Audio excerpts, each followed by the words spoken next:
Assalamualaikum warahmatullahi wabarakatuh. Alhamdulillah wa syukurillah. Anak-anak sekalian, alhamdulillah kita bertemu kembali di pelajaran pendidikan agama Islam bersama Mr. Ahmad Zayadi. Baik anak-anak kalian, kemarin kita sudah baca surat Al-Kafirun bersama-sama dengan makhraj dan tajwid yang baik dan benar. Sekarang kita berlanjut masih pembahasan surah Al-Kafirun. Namun kali ini kita akan membahas surat Al-Kafirun beserta makna atau arti ayat per ayat. Sebelumnya, Mister ucapkan jazakumullahu ahsana, jazakumullahu ahsana jazakumullahu khairan katsira untuk anak-anak sekalian yang telah mengumpulkan tugas menulis surat Al-Kafirun. Ya, mudah-mudahan semuanya jerih payah dan perjuangan anak-anak sekalian akan mendatangkan hasil yang teramat sangat memuaskan, yaitu tercapai apa cita-cita yang diinginkannya. Baik, kita lanjut ke pembahasan selanjutnya, yaitu mengartikan.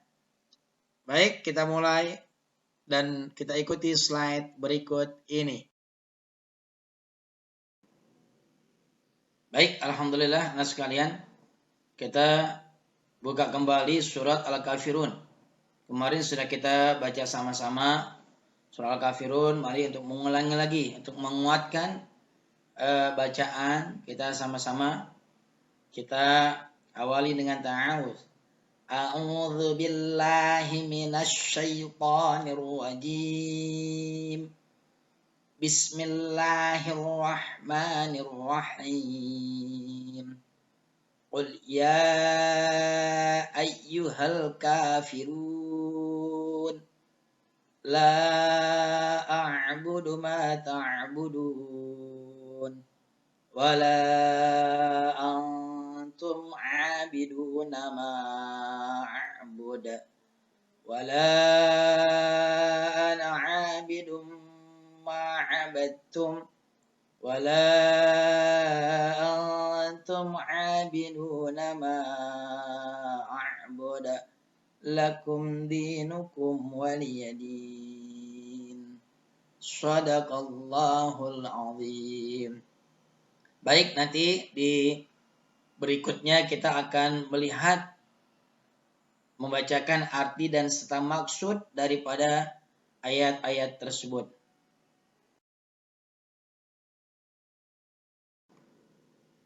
Baik anak sekalian, ayo kita mengenal surat Al-Kafirun secara umum. Ya, pertama surat Al-Kafirun adalah surat ke-109. Surat 109. Jumlah surat Al-Kafirun adalah 6 ayat. Jumlah surat Al-Kafirun ada 6 ayat. Surat Al-Kafirun mengisyaratkan tentang putusnya harapan orang-orang kafir Quraisy Mekah zaman itu terhadap dakwah Nabi Muhammad sallallahu alaihi wasallam.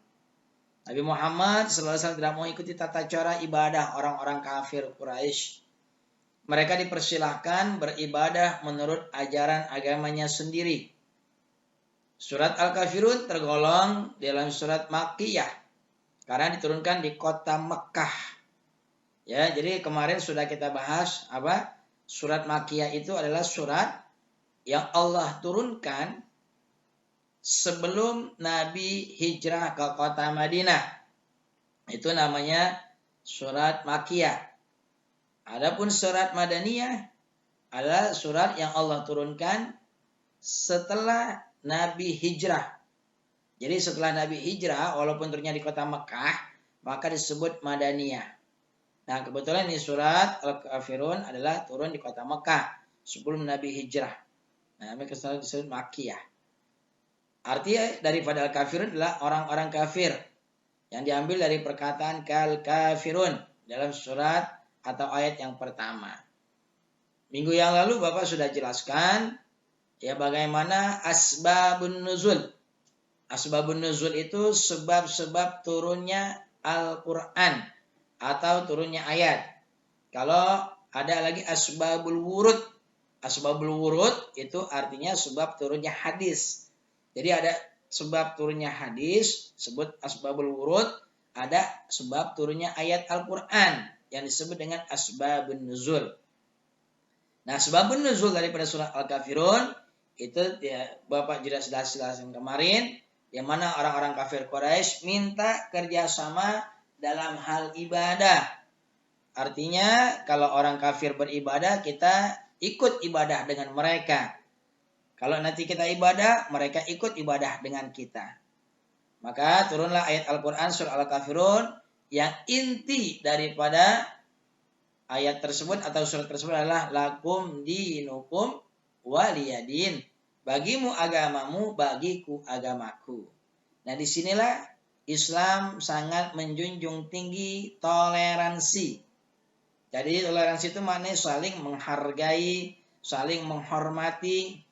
Selama dalam berhubungan muamalah manusia dengan manusia, seperti hidup bertetangga dengan mereka, jual beli bersama mereka, bekerja dengan mereka, maka itu Islam sangat menjunjung tinggi hal yang demikian. Adanya kerukunan antar umat beragama. Tapi kalau berbicara masalah akidah, masalah ibadah, maka Islam sangat kuat, sangat menekankan tidak ada toleransi di dalam hal akidah dan ibadah. Maka ditalankan Al-Quran dalam Al-Kafirun adalah lakum dinukum waliyadin. Ketika kita bermain dengan teman kita, silakan bermain dengan orang non-muslim. Mereka orang Nasrani, orang Konghucu, Hindu, Buddha dan sebagainya, silakan berteman dengan mereka. Tapi ketika mereka nanti beribadah, maka tidak kita stop, tidak ikut ibadah dengan mereka. Kenapa? Lakum dinukum waliyadin. Ya, mudah-mudahan anak semuanya dapat memahaminya.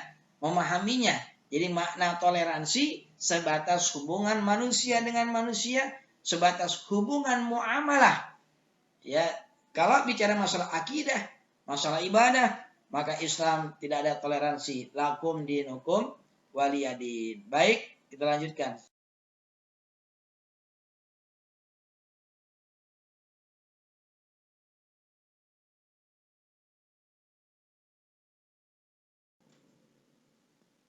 Jawaban, katakanlah Muhammad, wahai orang-orang kafir. Jawaban Allah Subhanahu wa taala melalui Rasul sallallahu alaihi wasallam ditujukan kepada orang kafir. Ya, kita ketahui bahwa Nabi Muhammad sallallahu alaihi wasallam kalau berbicara itu dia selalu menunggu wahyu dari Allah Subhanahu wa taala. Wa ma yantiqu 'anil hawa in huwa illa wahyu yuha. Dan tidaklah Nabi sallallahu alaihi wasallam dia berbicara berdasarkan hawa nafsu, kecuali wahyu yang Allah berikan kepada Nabi Muhammad SAW. Jadi yang kedua, orang kafir adalah orang yang tidak menerima ajakan Nabi Muhammad untuk meluk agama Islam, ya, atau tidak percaya kepada Allah Subhanahu Wa Taala. Ayat yang kedua, aku tidak akan menyembah apa yang kamu sembah. Kita tidak boleh menyembah atau beribadah berdasarkan tata cara ibadah agama lain. Kenapa? Karena masing-masing agama itu ibadahnya berbeda-beda. Agama kita, agama Islam, itu berbeda ibadahnya dengan agama Kristen. Juga beda dengan agama Hindu, Buddha, ataupun Konghucu. Maka kita tidak boleh beribadah seperti ibadah orang lain. Umat Islam hanya menyembah Tuhan yang Maha Esa, yaitu Allah Subhanahu wa taala, sesuai dengan firman Allah, "Qul huwallahu ahad, Allahus samad, lam yalid wa lam yulad wa lam yakul lahu kufuwan ahad." Katakanlah, Allah itu Esa. Maknanya Isa itu tidak beranak dan juga tidak diperanakkan. La ilaha illallah. Tiada Tuhan selain Allah. La ma'buda bihaqqin fil wujudi illallah. Tidak ada yang berhak untuk kita sembah dan kita jadikan Tuhan kecuali Allah Subhanahu wa taala. Yang ketiga, kamu bukan menyembah apa yang aku sembah. Itu juga orang kafir, mereka tidak bisa melakukan peribadatan sesuai dengan apa yang dilakukan oleh umat Islam. Ayat yang keempat, aku tidak akan pernah menjadi penyembah apa yang kamu sembah. Dan kamu tidak pernah pula menjadi penyembah apa yang aku sembah. Kita tidak boleh bercampur adukkan ajaran agama. Sebagai umat Islam, kita harus menjalankan ibadah sesuai dengan tuntunan Islam yang dicontohkan oleh Rasulullah SAW. Jadi masing-masing agama punya tuntutannya. Termasuk agama Islam, kita sudah punya tuntunan. Yaitu tuntunan kita, yaitu Nabi kita Muhammad SAW yang diutus oleh Allah Subhanahu wa taala sebagai penuntun kita umatnya. Oke, kita lanjut.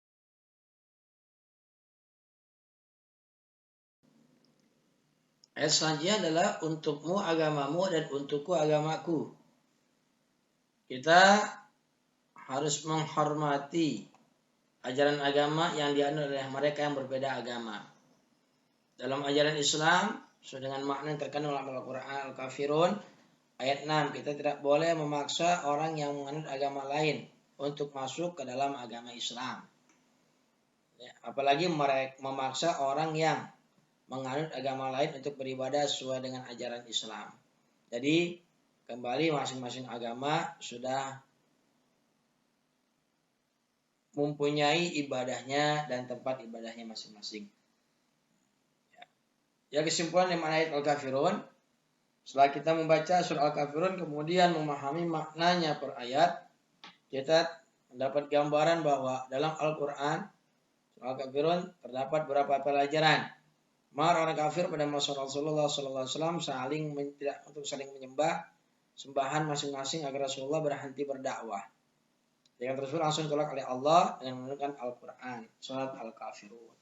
Jadi yang kemarin tadi Bapak ceritakan bahwa penyebab turunnya ayat dari surah Al-Kafirun adalah menolak ajakan orang-orang kafir untuk mengajak Rasul beserta umatnya beribadah bersama-sama.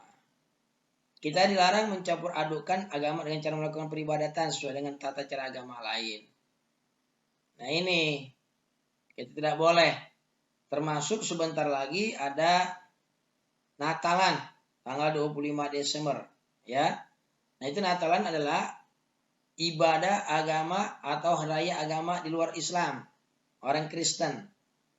Maka kita tidak boleh menghadiri ataupun ikut merayakan, pun juga tidak boleh mengucapkan selamat Natal kepada mereka, baik melalui WA, IG, Facebook, ataupun yang lain sebagainya. Yang intinya adalah mengucapkan selamat Natal kepada orang-orang kafir. Itu tidak boleh. Kenapa? Itu haram hukumnya dalam agama Islam. Ketika ada orang mengucapkan selamat Natal, itu berarti mengakui secara tidak langsung sebagaimana mereka akui bahwa yang disalib oleh mereka itu adalah Nabi Allah Isa alaihissalam. Menurut kepercayaan mereka, itu Nabi Isa yang disalib. Sementara dalam ajaran kita, itu yang disalib bukan Nabi Isa, tapi adalah sahabat Nabi Isa yang beliau itu berkhianat. Yang dia itu berkhianat terhadap Nabi Isa yang namanya Yudas Askariot. Lalu diserupakan oleh Allah seperti Nabi Isa. Lalu ditangkap, dibunuh dan disalib oleh orang-orang Nasrani saat itu. Nabi Isa kemana? Nabi Isa diselamatkan oleh Allah Subhanahu wa taala. Dalam Al-Quran itu dijelaskan oleh Allah. Dan tidaklah Allah membunuh ataupun mensalib Nabi Isa. Akan tetapi orang yang menyerupai atau diserupai seperti Nabi Isa. Sementara Nabi Isa diangkat ke langit oleh Allah Subhanahu wa taala. Jadi sekali lagi, kita sebagai umat Islam tidak boleh mengucapkan selamat Natal kepada mereka yang merayakan acara Natalan. Ya. Paham ya? Baik, yang ketiga, kita harus benar-benar mengesahkan Allah dan dilarang berbuat kemusyrikan, menyembah selain Allah. Jadi orang musyrik itu orang yang menyembah selain Allah. atau orang yang menduakan Allah Subhanahu wa taala. Dan yang keempat, kita harus toleransi dan menghargai ajaran agama lain. Jadi itu saling menghargai. Kalau memang dia mau ibadah, silahkan ibadah menurut agama mereka masing-masing. Kita tidak boleh mengganggu atau menghalangi ibadah-ibadah mereka. Oke, baik. Baik anak-anak sekalian, selanjutnya Bapak akan menjelaskan atau memberikan contoh gambar-gambar tempat peribadatan di masing-masing penganut agama. Perlu diketahui bahwa di negara kita Indonesia ini yang diakui oleh negara cuma 5 agama. Yang pertama adalah agama Islam. Agama Islam yaitu agama yang kita anut sekarang. Ya, agama yang sholat di masjid. Gambar yang pertama itu adalah gambar masjid, tempat ibadahnya umat Islam. Yang di bawahnya gambar yang kedua adalah gambar gereja. Gereja adalah tempat ibadahnya orang atau agama Kristen, baik Katolik ataupun Protestan. Jadi kalau agama Kristen mereka beribadah di gereja. Yang ketiga adalah gambar vihara. Vihara ini adalah tempat ibadahnya agama Buddha. Jadi kalau beragama Buddha, tempat ibadahnya adalah vihara. Yang keempat adalah gambar pura.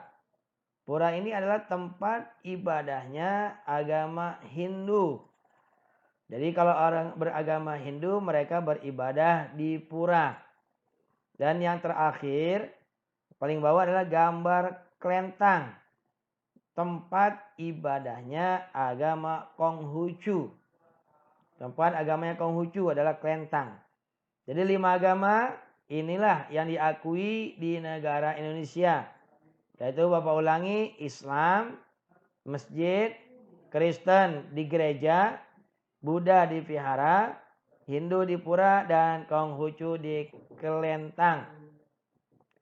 Baik anak sekalian, selanjutnya kita lihat cerita hikmah. Di sini ada cerita hikmah tentang Khalifah Umar bin Khattab yang telah menaklukkan Palestina, yaitu Palestina ya negara ya ibu kota di Yerusalem.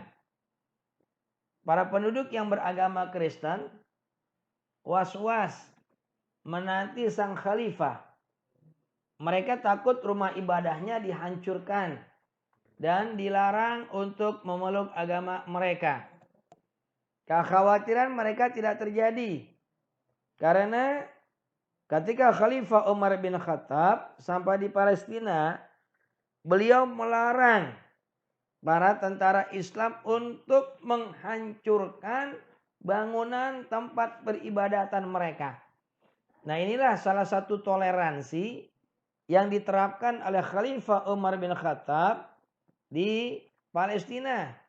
Meskipun saat itu orang Kristen sudah kalah, umat Islam menang dan berkuasa, tapi Umar bin Khattab menerapkan toleransi, yaitu dengan cara tidak menghancurkan peribadatan mereka atau tempat-tempat ibadah mereka. Bahkan mereka dipersilahkan untuk menjalankan ibadah sesuai dengan agama yang mereka anut. Dan inilah suatu bukti bagaimana keluhuran agama Islam yang dibawa oleh Nabi kita Muhammad SAW untuk menerapkan toleransi dimanapun mereka berada. Baik anak-anak sekalian, alhamdulillah hari ini kita sudah selesai membahas tentang masalah surat Al-Kafirun. Ya, yang akhirnya sudah Bapak jelaskan semuanya, asbabun nuzul daripada surat Al-Kafirun, makna ayat per ayat sudah jelaskan, juga toleransi apa yang harus kita lakukan. Ya mudah-mudahan itu semuanya bisa kita terapkan dalam kehidupan kita sehari-hari. Terutama di lingkungan kita dimanapun kita tinggal, yang mana di lingkungan kita berada atau terdapat orang-orang Kristen, orang Hindu, Buddha, dan Konghucu, yang artinya mereka semuanya tetap kita saling hargai, hormati dalam hal ibadah dan masalah muamalah. Dan kalau berbicara masalah akidah, sekali lagi Bapak ingatkan, dan ibadah serta akidah itu tidak ada toleransi. Itu tetap lakum dinukum waliyadin, agamamu bagimu agamamu dan bagiku agamaku, dan kita beribadah menurut kepercayaan kita masing-masing. Terima kasih, lebih kurang mohon maaf. Wallahul muwaffiq ila aqwamit thoriq. Assalamualaikum warahmatullahi wabarakatuh.